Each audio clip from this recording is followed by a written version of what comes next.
করছি, আমি একটা প্রশ্ন আপনার কাছ থেকে আরো একটা জানতে চাই। মানে সবাই তো আলোচনা করছেন আসন নিয়ে। আপনি হয়তোবা শুনেছেন পারাকালা প্রভাকরের একটা বক্তব্য, তিনি বলছেন বিজেপি যদি খুব বড় জোর পায়, একেবারে তিনি সর্বোচ্চ আসন দিয়েছেন 220, আর এর পরেও যদি এর থেকেও যদি খারাপ হয় তাহলে 200-র নিচে চলে যাবে। আপনার এতদিনের সাংবাদিকতার পর বা আপনি বিভিন্ন জায়গায় ঘোরার পর 24-এর লোকসভা নির্বাচনে আপনার কি মনে হচ্ছে যে বিরোধীরা বা ইন্ডিয়া জোট ক্ষমতায় আসার মতো জায়গায় রয়েছে? আর বিজেপি সত্যি অর্থে কি এককভাবে 200-র নিচে থাকবে, না 200-র মানে 272 ফিগার ক্রস করে যাবে?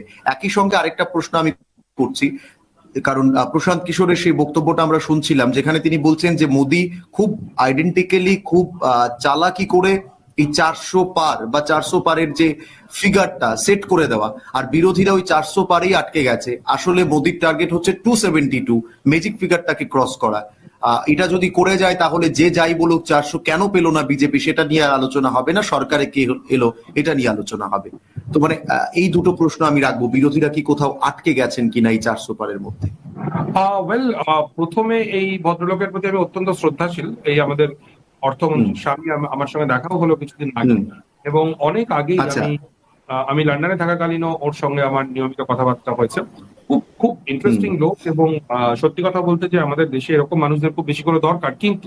কিন্তু আমার ব্যক্তিগতভাবে মনে হয় যে উনি যদি নরেন্দ্র মোদীকে 450 আসনে জয়ী করেন বা 150 আসনে আটকে রাখেন, সেটা খুব গুরুত্বপূর্ণ নয়। কারণ ভোটের রাজনীতি অ্যাসেস করা সেই জায়গা থেকে আমি জানি না যে উনি কতটা দক্ষ। আমি বরঞ্চ দুটো একদম পরস্পর বিরোধী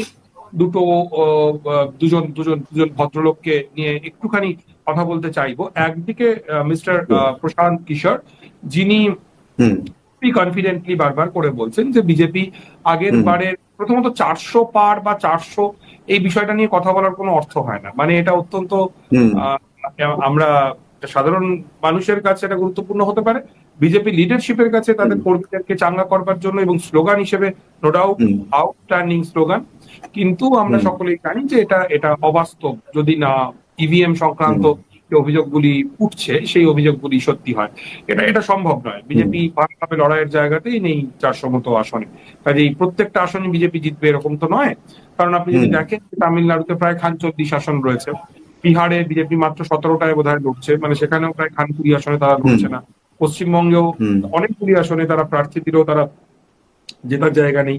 এরকম কেরলের 20টা আসন আছে। কাজেই এইগুলোকে যদি আমরা হিসেবের মধ্যে নিই তাহলে 400টা আসনে বিজেপি ঠিক লড়াইয়ের জায়গাতেও নেই, সংখ্যাটা অনেক কম। কিন্তু যেটা খুব ইন্টারেস্টিংলি অর্কদা, আমি আরেকটা জিনিস তথ্য দিতে চাই, মানে বিজেপি কিন্তু আক্ষরিক অর্থে 365 আসনে, 370ও কিন্তু হয়নি, কিন্তু তারা বলছিলেন যে 370 বিজেপি একা পাবে।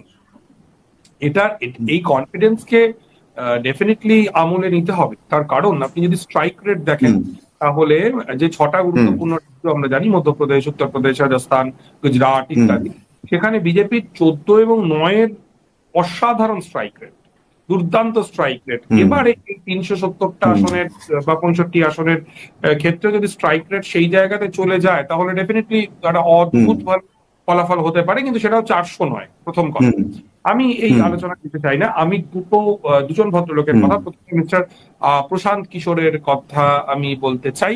প্রশান্ত কিশোর যেমন খুব দৃঢ়ভাবে দাবি করছেন যে বিজেপি তারা আগের বারের ফল করবে, অর্থাৎ তারা 303 প্লাস পাবে বা 310 মতো হয়তো তারা পেতে পারেন, যেটা ডেফিনেটলি একটা কমফোর্টেবলি জেত।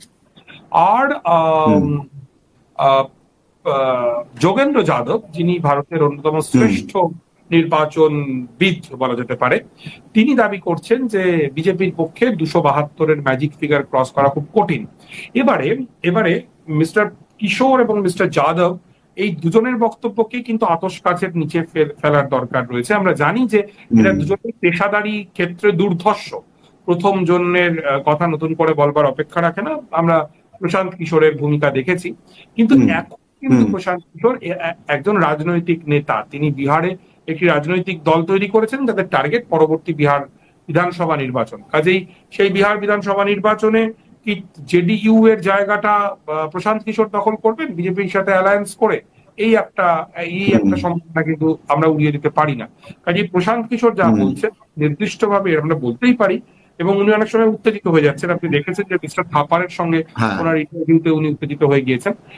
ঠিক আছে, হতেই পারে, উত্তেজনা খুব ইন্টারেস্টিং হেলদি একটা ব্যাপার, কিন্তু প্রশান্ত কিশোরের যে বক্তব্যকে আমরা যেন একটু যাচাই করে নিই। মানে এটা পেশাদার প্রশান্ত কিশোর বলছেন নাকি রাজনীতিবিদ প্রশান্ত কিশোর বলছেন, যিনি বিহারের রাজনীতিকে ভিউ করছেন, এটা হচ্ছে প্রথম কথা।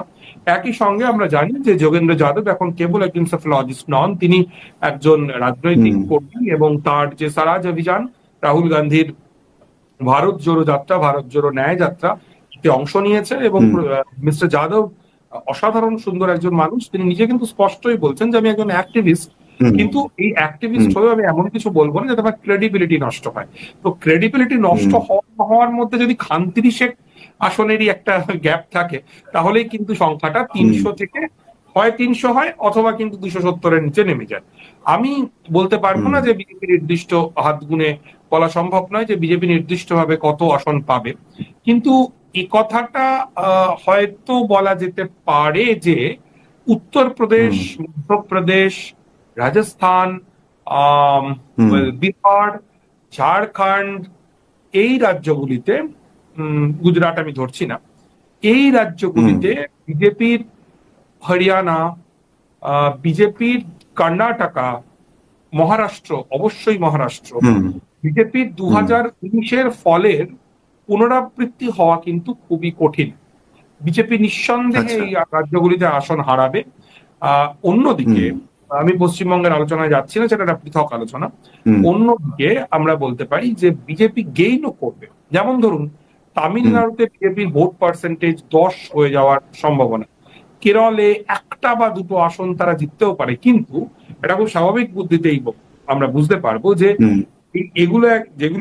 যে রাজ্যগুলো বিজেপির ক্ষেত্রে অনেকটাই ভার্জিন, সেই রাজ্যগুলোতে বিজেপির যা গেইন হবে, এবং এই যে বিজেপির যে ট্র্যাডিশনাল স্ট্রংহোল্ড, সেখানে যে আসন কমবে, এই দুটো সমান নয়।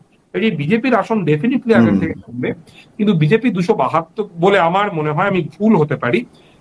আমি জানি না রাম মন্দিরের ইস্যু কিরকম ভাবে হিন্দু ভোটকে কনসলিডেট করবে ভারত জুড়ে, আমি নিশ্চিত নই, কিন্তু বিজেপির আসন 272-এর নিচে নামবে কিনা সেটা বলার সময় বোধহয় এখনই আসেনি। তার জন্য আমাদেরকে অপেক্ষা করতে হবে 4 জুন পর্যন্ত।